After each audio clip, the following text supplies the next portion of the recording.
She was such a sweet lady, and she loved her daughter completely. Just recently, Umi Southworth watched her 12-year-old daughter, Elmira, perform on Wood Songs before a national audience on PBS television.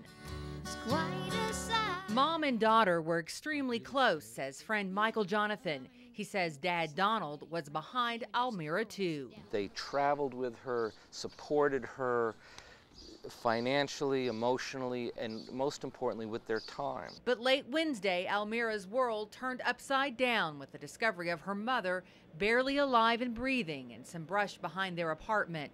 She was so severely beaten, police first thought she was dead. Umi died the next day at UK Hospital.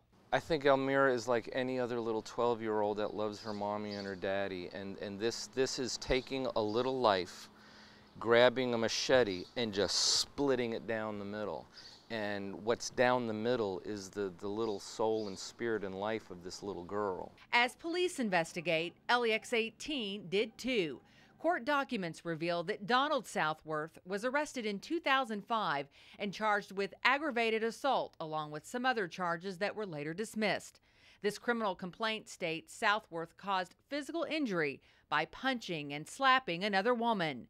It goes on to say he hit the victim's face with a large book. In 2006, he pled guilty to the aggravated assault and paid a fine. As for his wife's murder, Southworth has been questioned, as anyone close to a victim would be. Now, friends of the family are looking out for Elmira. And this is a time for the community of her friends and her family and those who were maybe fans of hers or just neighbors to come together and show love for this young girl. 18 years before the tragic discovery of Umi Southworth found beaten and barely alive in some bushes behind her home, another woman, Donald Southworth's soon-to-be ex-wife, was granted this emergency protective order against him.